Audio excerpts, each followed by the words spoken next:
Do couples who live together before marriage get divorced more? And by marriage, I'm not necessarily talking about a church wedding. It could be a cultural wedding or the attorney general or even a solid commitment, covenant between the marrying couples, the party that is getting married. So what I'm trying to ask myself, the guys who moved together with no intention of getting married, and then they find themselves as married people later on, do they have a higher chance of getting divorced than people who make a commitment before moving in together? And the answer is yes.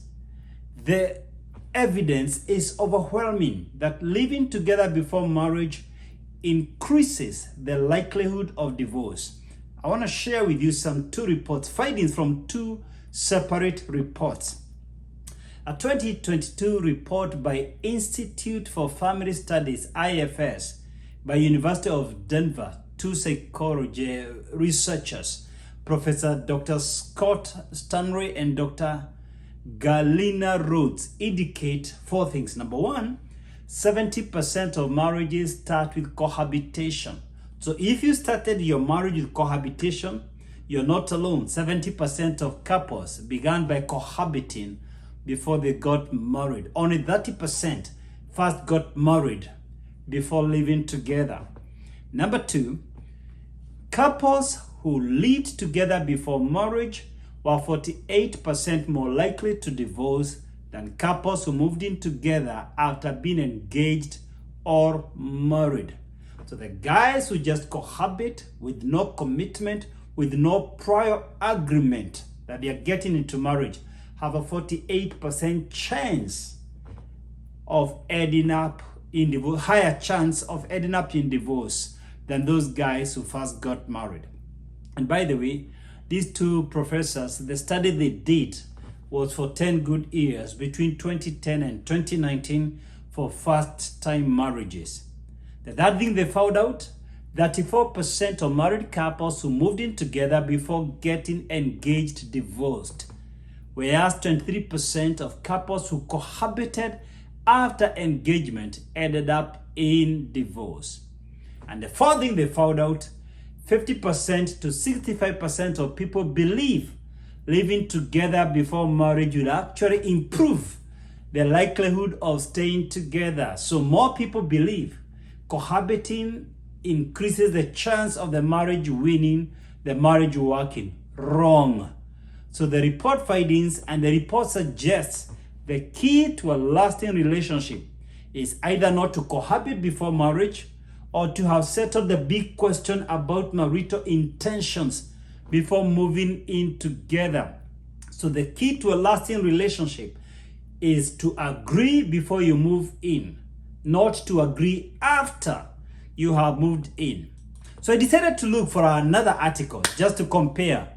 So I looked for a more recent article. The one I talked about was a 2022 article. So I checked a 2023 article on Forbes Advisor by Christy Biber, and it was reviewed by Adam Ramirez, both of them Juris Doctors. So let me give you four of their findings. Number one, 57% of couples who did not cohabit prior to marriage had a union that lasted 20 years or more, compared with 46% who lived together before tying the knot. So if those who cohabit have a 46% chance of the marriage working, and those who first get married before cohabiting have a 57% chance of the marriage working. At the time of the study, they checked guys who had survived. The marriage had survived for at least 20 years. And those who married before living together, 57% succeeded. Those who had cohabited, 46%. So if you cohabited, you could be among the 46%. Congratulations. But here's my message. If you cohabited, I'm not here to condemn you. No. That's not my intention.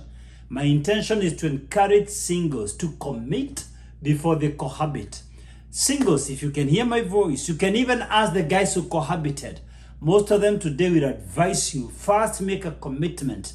Get to know what you're committing yourself to before you move in to live with someone.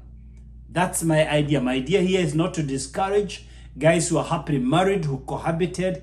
No, my idea here is to encourage singles to first make a solid commitment, to first get married before cohabiting as much as practically possible. The second thing from the 2023 article, the second discovery, the second finding, it's about the death rate. They actually found out that guys who end up divorcing have a higher chance of dying earlier than guys who stay in marriage. So they said in their report the mortality rate is 1,363 per 100,000 divorcees, compared with 779 per 100,000 for married couples. So guys who divorce have a higher chance of dying earlier than the guys who live in marriage. In other words, while marriage is difficult, that's a fact, marriage is difficult, it's more difficult to live single for the rest of your life. So if you have gone through divorce, don't give up on marriage. Marriage is an adventure. Getting to know this other person, getting to know your partner.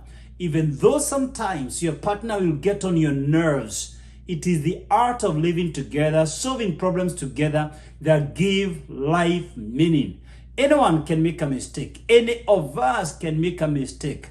So the fact that you made a mistake in your first marriage, don't give up on marriage. You are better off living with someone else, giving it a second chance.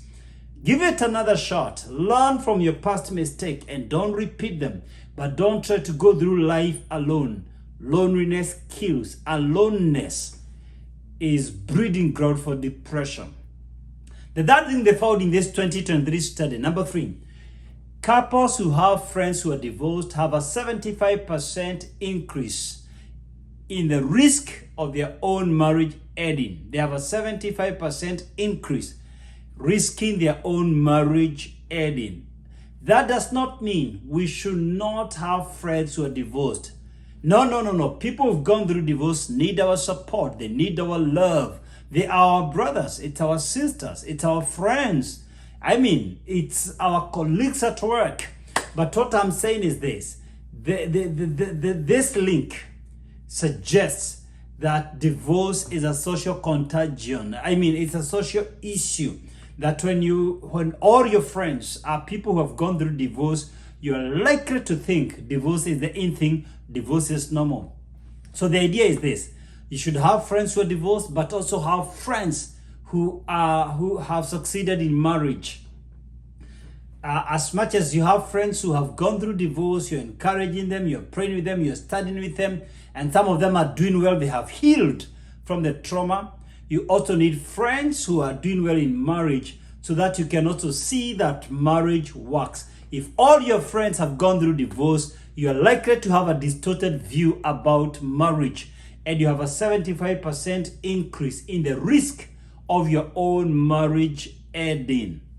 The fourth thing they found in this report were the leading cause for divorce. They found 3 reasons for divorce. The leading, I mean, not the only reasons, but the leading cause of divorce, according to this report: number 1, lack of commitment; number 2, infidelity; number 3, domestic abuse. Let me repeat.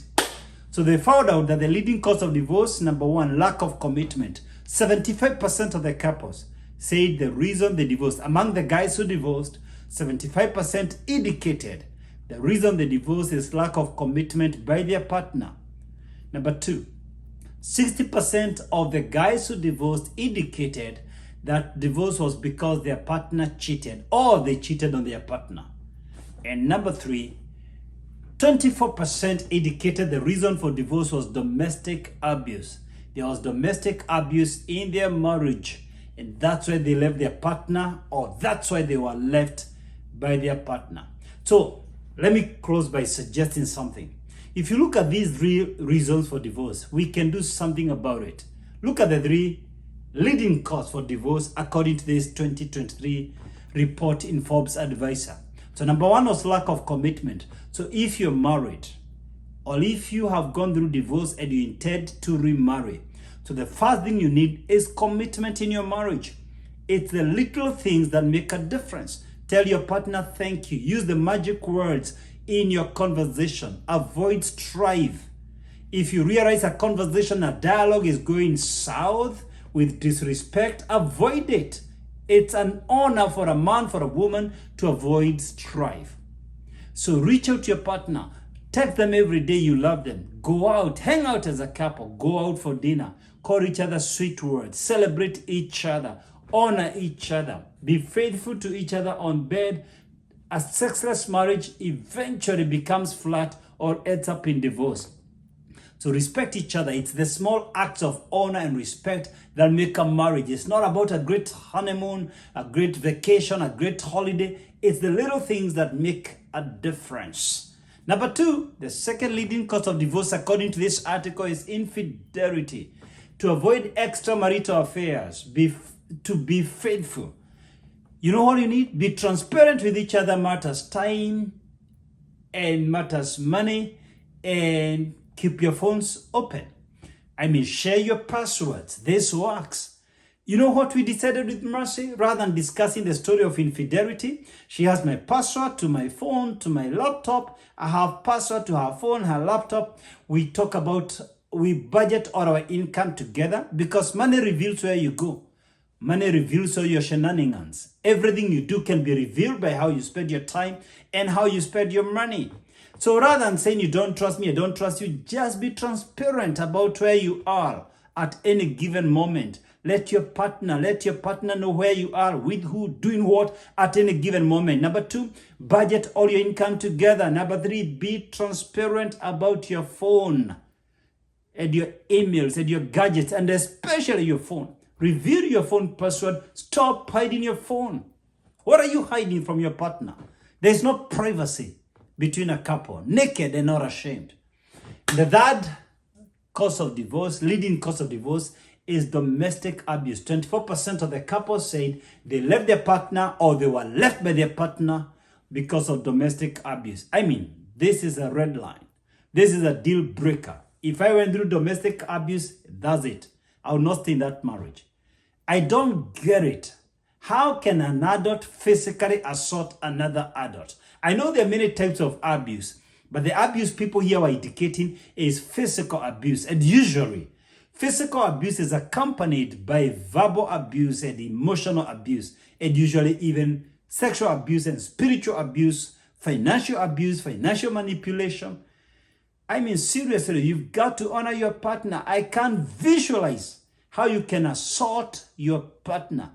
Mature people sit down and resolve issues. They even agree to disagree. If the marriage has to be dissolved, you can do it with respect, with courtesy, with honor, and end it amicably and maturely. You don't have to fight. Hitting another person is animalistic. You need to be arrested and jailed your entire lifetime. I agree. Matters abuse, this is not resolvable. For me, abuse is a deal breaker completely. You've got to purpose in your heart. You will not lay your finger on your partner. You will not call your partner names. This is a no-go zone. Hey, if you learned anything in this video, let me know your thoughts. And please subscribe to my YouTube channel to get notified when I upload new videos. I upload new videos every week. You don't want to miss out on my latest videos. Give me your comment. Let me know your thoughts. Let's debate on this subject and share this video with your friends. You never know who may need this info. Thank you so much. God bless you. I wish you the very best in your relationship.